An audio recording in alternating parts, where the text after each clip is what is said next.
Selamat sore, Bu Tati. Perkenalkan saya Larissa Nabila Putri dari tim kajian literasi baru. Alhamdulillah hari ini kita punya kesempatan untuk berbincang membahas soal naratif literasi, khususnya tentang karya yang pernah Ibu buat selama terjun ke dunia literasi.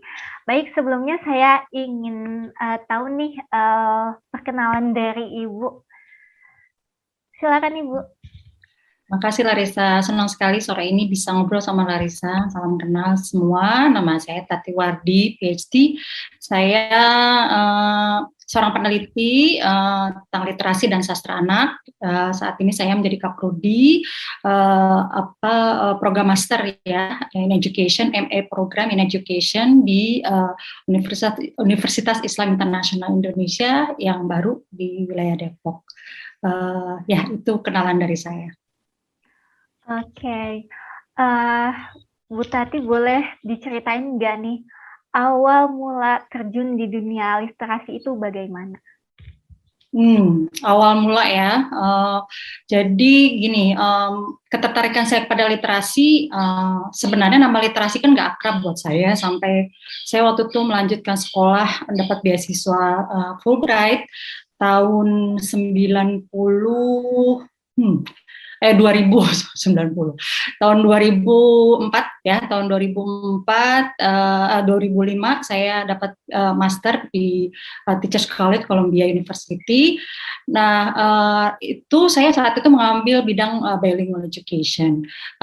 Nama literasi itu saya temui kerap sekali dalam mata kuliah yang saya ambil dan tugas-tugas gitu ya. Jadi saya harus melakukan observasi ke sekolah, terus terutama melihat program-program yang di program di dalamnya ada literasi, ada yang kelasnya bilingual, ada yang monolingual, tapi semuanya itu tentang literasi. Jadi bagi saya itu pertama istilah literasi hal yang baru, dan kedua bagaimana literasi dipraktekkan ya dalam konteks pembelajaran saat itu. Jadi yang saya dari situ yang saya senang adalah dari keminat saya itu kenapa literasi, karena pertama konsep yang baru, kedua dalam praktek itu literasi adalah membangun kemampuan seorang untuk berpikir gitu ya, untuk berpikir kritis. Mereka mulai berpikir secara mandiri, mempertanyakan apa yang sedang mereka baca gitu ya. Dan ketika dalam proses pertanyaan apa yang mereka baca, itu juga menaikkan tingkat kritik tentang berpikir kritis mereka. Dan itu dibangun gitu dengan secara konsisten, secara sistematis, rutin gitu. Dan ternyata setelah saya sampai S2 dan minat itu semakin semakin tajam ya, karena di sana membaca gitu, mengerjakan tugas, itu minat saya terbangun sampai itu saya niatkan untuk melanjutkan studi S3 di bidang literasi dan sastra anak, akhirnya mengarah ke situ ya.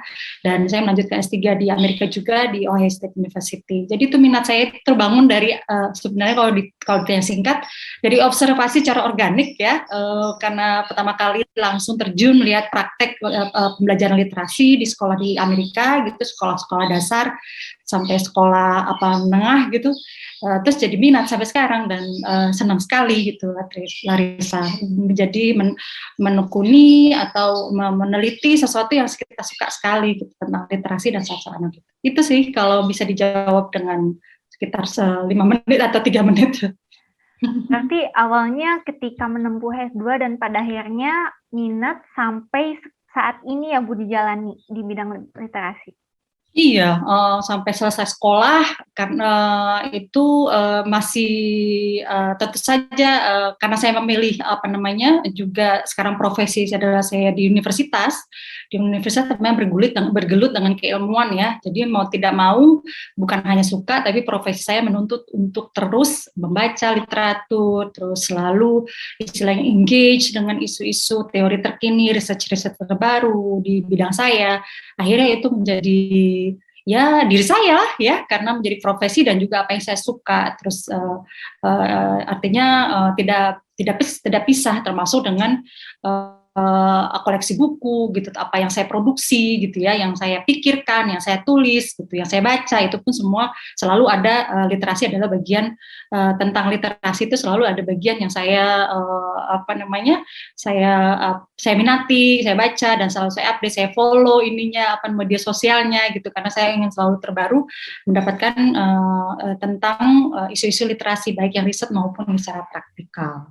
Begitu Larissa. Oh begitu Bu. Iya.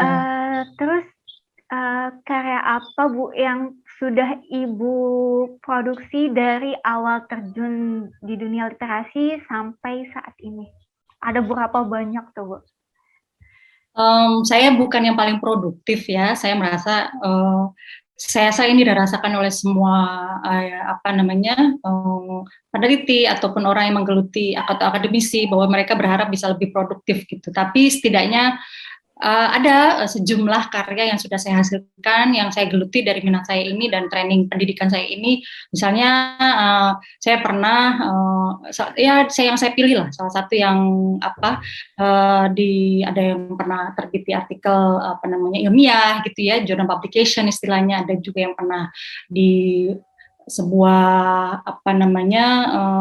entry gitu di dalam kumpulan tentang profil gitu. Saya pernah menulis tentang profil seorang aktivis ketika Perang Dunia Kedua ya, yang membantu sekali proses Perang Dunia waktu itu di Jerman, yang seorang aktivis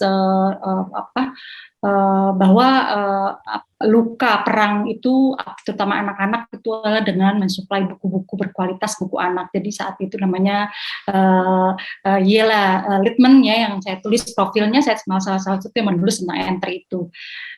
Jadi itu banyak yang studi tentang sastra anak, dan juga salah satu yang saya pernah menulis untuk 2 buku terbitan di kebetulan saya ada bukunya, itu buku ini mungkin adalah Children's Literature from Asia in Today's Classroom. Ini juga yang diterbitkan, dan ini satu paket dengan buku ini.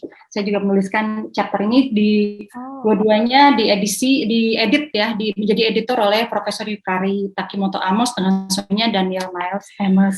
Ini mereka Profesor Yukari itu profesor di Central Washington University. Ini saya pilih kenapa? Karena ya saya senang karena prosesnya itu lumayan panjang. Dari yang pertama saya ketika ada pemberitahuan bakal ada ini kan mesti kan ada proposal ya, panggilan bahwa ada kita menerima manuskrip ataupun chapter yang dengan isu tertentu, dan kebetulan saya waktu itu memiliki bahan data untuk dikirim, jadi saya kirim abstraknya dan diterima. Jadi proses dari situ tuh saya belajar banyak sekali dari seorang profesor yang di Amerika ya, ini di Central State Washington. Jadi prosesnya hampir memakan waktu dari diterima, terus edit. Saya juga melakukan review dari buku-buku yang ada di chapter-chapter yang ada di dalam buku diterbitkan itu. Mereka saling chapter saya juga di review. Prosesnya itu hampir 2 tahun sampai terbit saya punya bukunya ya, karena lama sekali memang. Tapi itu semua dirasakan oleh semua orang ya, kalau memang mereka apalagi kalau penerbitannya serius. Jadi kembali pada pertanyaan Rasa, itu ada chapter yang mungkin Larissa juga akrab ya, mungkin sambil lihat-lihat itu saya pernah menulis. Yang pertama itu di chapter ini saya menceritakan tentang bagaimana seorang calon guru, karena saya kan studi saya fokusnya konteksnya calon guru ya, calon guru yang menjadi guru literasi di sekolah gitu ya. Jadi kita selalu, karena kita yakin berangkat dari keyakinan dan juga berdasarkan riset bahwa guru yang berkualitas itu yang menaikkan tingkat literasi siswa. Nah, jadi kita sebagai istilah teacher educator dan juga teacher educator, yaitu saya, yaitu pendidik calon guru, kita harus meningkatkan kualitas dan kualitas pendidikan calon guru ini ketika di universitas. Itu yang saya lakukan, dan saya melakukan riset itu dengan mahasiswa saya yang memang istilahnya FKIP ya, Fakultas Keguruan gitu. Jadi mereka saya ambil datanya, saya teliti dengan bagaimana mereka pengetahuan tentang buku, menggali pengetahuan bagaimana memperlakukan buku anak ya, buku anak, dan nanti dikaitkan dengan pembelajaran literasi.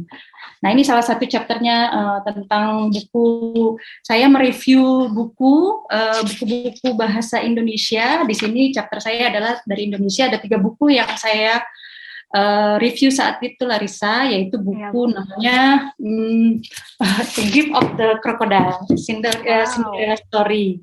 Ini buku yang saya review. Memang bukunya saya pilih yang ada bahasa Inggrisnya karena memang kan terbitan ini untuk audiens internasional ya, readernya ya. Jadi saya pilih yang sudah berbahasa Inggris. Ini kalau kita tuh ini adaptasi Cinderella Story yang versi Indonesia lah kurang lebih.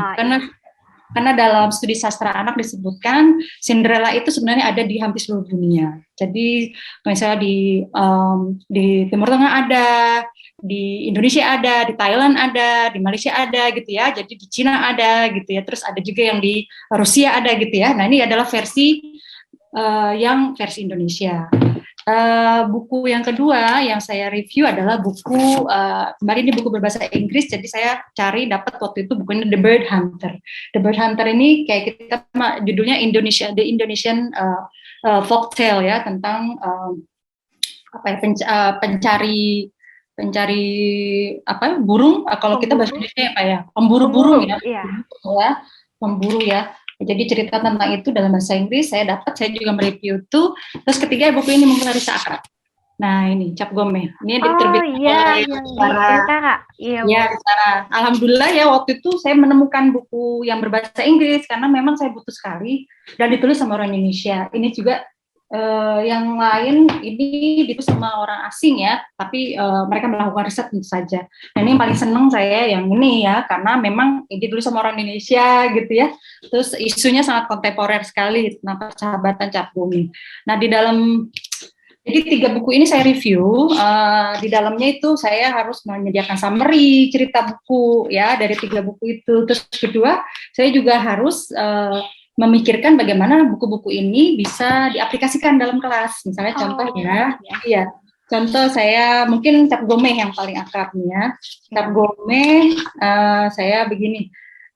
Jadi kalau cerita Cap Gome ini kan tentang persahabatan antara apa yang Indonesian istilahnya Chinese origin ya, keturunan Tionghoa dan sama yang mungkin native gitu atau indigenous ya, Indonesian gitu ya. Ini kan persahabatan antara 2 anak tentang makanan bersama atau tradisi meal namanya Cap Gome.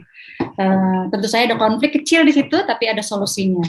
Nah, di sini saya menuliskan dalam menggunakan cerita ini guru-guru, karena saya konteksnya untuk guru di luar negeri di Amerika, saya bilang guru di Amerika bisa juga menggunakan buku ini untuk membahan diskusi tentang makanan-makanan yang mempengaruhi makanan-makanan yang pengaruhnya itu dari luar. Misalnya kalau di Amerika itu kan sangat multikultur ya, misalnya pengaruhnya itu di Amerika pengaruh Asia misalnya, di kantinnya tuh udah banyak saus atau kecap gitu. Mereka kan nggak ada tradisi kecap ya, jadi kecap udah jadi bagian yang lumayan di dalam makanan sehari-hari Indonesia di Amerika, atau makanan-makanan seperti pengaruh dari Jepang, chicken teriyaki gitu ya. Saya lihat itu ada menu-menunya di kantin sekolah di California gitu. Itu menunjukkan pengaruh dengan secara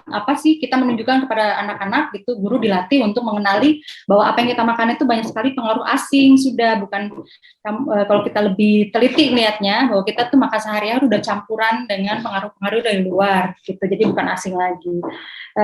Jadi dengan kata lain kita mau bilang melalui buku ini kita mengetahui tentang kisah yang mungkin tidak kita kenal, tapi juga di dalam cerita itu kita belajar untuk apa yang bisa kita refleksikan dengan sehari-hari siswa itu tadi, melihat bagaimana pengaruh makanan yang kita tidak sadari, ternyata kita makan kayak nasi kalau di Amerika, atau itu kan bukan makanan yang awalnya itu kan di Asia gitu, tapi akhirnya jadi nasi itu menjadi hal yang diet yang penting juga di Amerika. Jadi saya kayak gitu, diskusi-diskusi yang berawal dari diskusi buku. Nah itu kalau saya bisa cerita sedikit ya dari buku ini gitu Larissa. Dan prosesnya itu menyenangkan sekali karena saya juga jadi baca teman-teman yang misalnya dari Vietnam yang menulis versi buku dan kira-kira classroom application-nya apa gitu. Boleh diceritain nggak Bu, proses detailnya seperti apa dan kendala apa aja sih yang dihadapi ketika Ibu menyusun dan mereview ketiga karya tersebut? Hmm, Oke, itu prosesnya lumayan ya. Jadi awalnya tuh saya ketika pertama kali kita menulis itu sebenarnya untuk chapter ya, yang saya tulis ini di chapter berapa ini? Untuk buku yang bersifat lebih kepada empiris ya. Empiris yaitu chapter 7 saya tuh ketika saya masukkan proposal abstrak diterima, saya menuliskan itu. Ketika dalam perkembangannya ternyata editor Profesor Yukari itu ingin menambahkan soal classroom application, jadi ada yang lebih praktikal untuk bisa dilakukan di dalam kelas. Sementara kalau ini lebih kepada ilmiah ya, riset empiris. Nah, untuk proses itu saya harus mulai lagi dari awal, cari bukunya gitu ya, mencari buku yang sesuai dengan permintaan dari editor gitu, karakteristiknya harus buku berbahasa Inggris, buku-buku yang picture book gitu ya. Kita berharap itu adalah picture book memang karena K2 ini dari usia primary ya, primary level gitu sampai usia menengah. Jadi memang banyak picture book. Terus juga buku-buku yang memang ada kaitan sama Indonesia. Nah, saat itu kesulitan saya memang buku-buku bahasa Inggris kesulitan karena tadi itu kan, jadi yang buku kriteria tersebut dan itu bahasa Inggris. Jadi untuk mendapatkan buku yang saya mau gitu, kayak apa namanya, The Gift of the Crocodile yang merupakan versi Indonesia Cinderella maupun The Bird Hunter itu sama Cap Gomeh, itu prosesnya cukup saya harus cari-cari dan beli gitu ya. Itu cari sendiri. Terus proses mereviewnya, summary-nya lebih mudah ya karena memang studi saya tentang itu. Yang lebih kreatif berarti saya harus melihat classroom application. Classroom application-nya itu kan harus apa sih namanya, saya harus memberikan bukan sesuatu yang superficial ya, harus betul-betul itu bermakna bahwa apa yang ditawarkan di dalam cerita itu punya memfasilitasi untuk diskusi yang lebih besar dari cerita itu, sehingga cerita itu menjadi connecting ya dengan real situation siswa. Dan memang tujuan pembelajaran literasi itu kurang lebih seperti itu, menggunakan buku sebagai mereka untuk berpikir dan belajar, widening their horizon, dan juga cultivating their critical thinking. Itu adalah memang itulah framework dalam penggunaan buku-buku ya untuk pembelajaran literasi. Itu prosesnya seperti itu, Larissa. Oke, Ibu tadi kan untuk ada tambahan baru nih yang harus diaplikasikan ke dalam kelas. Itu Ibu dapat idenya dari mana sih, Bu? Maksudnya untuk mengimplementasikannya itu seperti apa? Ya, itu ada kreativitas yang lahir dari proses saya kuliah. Karena saya kan studi udah S2, saya memang dari awal, karena studi saya pendidikannya, Fakultas Pendidikan, jadi School of Education istilahnya. Jadi memang yang saya literatur yang pelajari, yang saya melakukan tugas-tugas, observasi, membuat karya ilmiah dan laporan, itu semua tentang pendidikan ya, tentang classroom instruction dan semuanya. Jadi saya sudah terbiasa, saya sudah memang dilatih atau dididik untuk melihat apa namanya, bahan-bahan buku ini sebagai kurikulum dan bagaimana kita mendevelopnya sebagai seorang pengguna ya. Dan saya memang dilatih untuk itu ya, sebagai calon pendidik guru ya, teacher educator. Jadi saya peneliti tentang itu. Nah, itu satu ya, training pasti sangat membuat itu memungkinkan. Yang kedua, tapi dari semua itu saya harus meramu yang betul-betul masuk akal gitu dengan apa yang ditawarkan buku, dengan apa yang saya ambil dari yang buku tawarkan dan saya ramu menjadi classroom application-nya. Itu menjadi seni ya, seni sendiri, tapi seni yang bukan ngawur ya, seni yang harus berdasarkan basis yang sangat apa namanya, basisnya harus kuat gitu. Dan itu saya pelajari semua konsep apa namanya, konsep-konsepnya, prinsipalnya di ketika saya S2 dan S3. Jadi memang sangat membantu karena saya sekolahnya bidang itu ya. Gitu, Larissa. Berarti kreativitas itu hadir karena dari kebiasaan ya, Bu, yang telah dilatih sejak S2. Iya ya, apalagi yang saya sih begitu melihatnya, kalau saya tidak mengambil itu mungkin saya hanya akan ngambil dari orang lain. Kopi saja, oh kayaknya cocok nih saya kopi gitu ya, terus saya tambah-tambahin dikit. Tapi ini betul-betul karena saya memang studi tentang ini dan saya dilatih terus ketika saya kuliah untuk menyusun kira-kira dalam konteks pembelajaran tertentu bagaimana menyusunnya gitu ya, apa yang perlu disediakan bukunya gitu, dari buku itu apa yang ditawarkan pembelajarannya, baik itu literasi maupun kegiatan-kegiatan. Literasi dalam artian adalah kegiatan yang bersifat untuk belajar baca dan nulis ya, literasi and writing connection, ataupun yang bersifat language art, misalnya hal-hal yang bersifat apa yang bisa dilakukan dengan cerita ini yang bisa masuk dalam kegiatan seni budaya, baik itu ada yang menggambar, drama, menyanyi, musik ya, itu kan bagian dari, kalau di sekolah di Amerika atau mungkin sekolah-sekolah maju ya, mereka itu ada sekolah apa namanya porsi khusus untuk language art. Itu penting sekali, bagaimana bahasa terus buku itu menjadi bagian untuk pengembangan seni budaya anak. Dan seni budaya berarti kan jadi ya bahasanya itu dilatih ya, mereka mengekspresikan dalam berbagai bentuk modes gitu. Itu memang memang itu yang mesti kita bangun ya untuk pembelajaran literasi. Jadi lebih luas melihat literasi adalah proses membangun yang ada language arts-nya, tapi juga kemampuan yang lebih sifat skill yang untuk membangun mereka menelaah juga menggunakan teks dengan lebih profisien dan lebih skillful sesuai dengan kebutuhan pengguna atau yang siswa gitu. Itu sih. Risa. Oke, Ibu. Selama menyusun karya baik itu dari untuk diimplementasikan ke kelas atau karya ilmiah lainnya, itu hal yang paling sulit bagi Ibu itu waktu nyusun apa dan gimana, Bu? Ya semuanya punya kesulitan ya, makanya seperti yang tadi saya bilang depan, kayaknya semua masalah adalah kita orang yang bidangnya adalah mengaku peneliti gitu ya, atau menjadi akademisi adalah memproduksi sebuah tulisan secara konsisten dan menggeluti itu dengan sangat tekun gitu. Jadi saya selalu prosesnya tidak mudah gitu ya. Saya harus bolak-balik mendapatkan review dari editor saya gitu.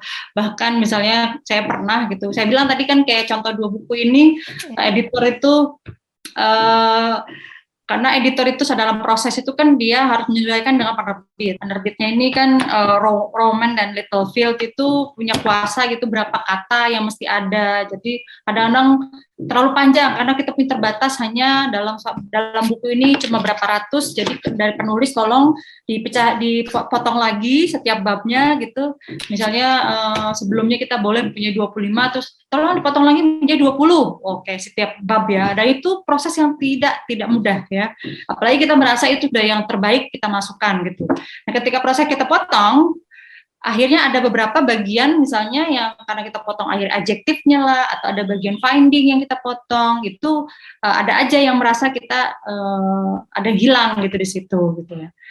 Itu menjadi tantangan gitu, dan kadang-kadang minta dibalikin lagi karena merasa kok jadi hilang ya nuansanya, dibalikin lagi, dan itu proses bolak-balik yang tidak ada formula ajeg ya dalam saya berurusan sama editor karena saat itu. Jadi itu yang membuat proses menjadi challenging. Dan sebelumnya juga challenging, yaitu menuliskan manuskrip itu sendiri. Jadi panjang sih ya, dari kita masukin proposal, abstraknya diterima, terus setelah itu diterima kita menulisnya pun harus sangat istilahnya painstaking gitu ya, sangat kita inilah harus menggeluti benar secara tekun gitu waktunya dan sebagainya. So, ada deadline, terus menyelesaikan mengolah data dan sebagainya. Kasus saya itu misalnya mengolah datanya, saya memiliki mahasiswa saya untuk menjadi itu kan responden penelitian saya tentu saja. Jadi ada waktu untuk pengambilan data, setelah itu data saya olah, terus saya analisis gitu, terus saya kirim, setelah itu dapat tanggapan dari editor menanggapi misalnya dia minta frameworknya lebih tajam, setelah itu saya balikin, setelah itu dia kembali lagi, tolong ini kok ini nggak nyambung, jadi saya balikin lagi, itu prosesnya bolak-balik, kurang lebih 1 tahun khusus untuk sampai buku ini selesai, terus tahun berikutnya adalah membuat buku ini menjadi buku yang bisa diterbitkan. Jadi Keren sekali. itu lama ya. Saya rasa yang nanti Larissa wawancarai juga akan merasakan yang sama ketika penerbitan, apalagi yang internasional. Perlu kesabaran ya, penuh kesabaran luar biasa. Sama juga kalau kita nulis karya ilmiah di jurnal publication juga sama gitu. Jadi saya merasakan yang jurnal publication maupun yang chapter itu ya kurang lebih sama, ada nature-nya yang kita perlu ikuti gitu ya. Itulah kesabaran profesi ya. Saya sudah memilih profesi ini menjadi peneliti akademisi ya, itu, dan saya harus nikmati, dan karena memang itu bidangnya saya nikmati gitu, Larissa. Oke. Dari kesulitan yang pernah Ibu hadapi, ada nggak sih Bu tips and trick yang bisa disampaikan kepada khususnya untuk peneliti-peneliti yang baru ingin terjun gitu Bu, baik itu di bidang lain ataupun khususnya di bidang literasi? Khusus untuk literasi ya, saya rasa peneliti literasi itu pertama menjadi peneliti literasi berarti sudah memilih bahwa bidang yang ingin dia kuasai menjadi expert, karena untuk meneliti berarti mengaku menjadi seorang expert ya. Nah, menjadi expert berarti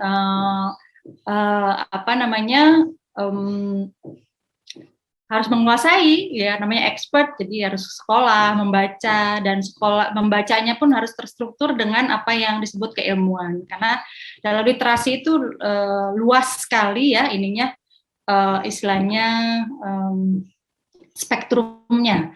Nah, ada yang namanya literasi literasi learning, yaitu literasi untuk pembelajaran, ataupun literasi social practices.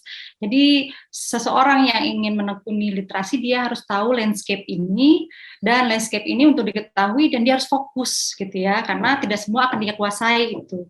Dia yang dia kuasai berarti dia harus memilih dan melakukan penelitian, bukan hanya tahu ya. Nah, itu jadi pengetahuan tentang literasi spektrumnya, terus setelah itu dia memiliki menekuni dan melakukan penelitian di dalam salah satu spektrum yang literasi itu yang dia pilih gitu, dan dia menekuni ini gitu, karena itu penting. Kalau tidak ya semuanya diambil, literasi itu akhirnya nggak kemana-mana ya, karena memang literasi luas sekali dan harus fokus gitu. Contohnya misalnya kalau literasi learning itu banyak ya tentang pembelajaran yang bersifat reading ya, tentang reading development, bersifat yang sangat membangun proses kognitif dan sebagainya, itu memang tidak bisa dipungkiri ya. Sementara kalau social practice tentu saja hal-hal apa yang kita lakukan dengan teks gitu. Jadi itu juga harus diteliti juga, karena memang itu yang membuat literasi menjadi kritis gitu. Nah, sebagai peneliti kita tahu kekuatan kita di mana, minat kita di mana, kita perkuat skill kita dalam meneliti, di mana kita berada, dan itu kita tekuni, karena itu kontribusi kita di situ, dan kekuatan kita disebut sebagai expert gitu.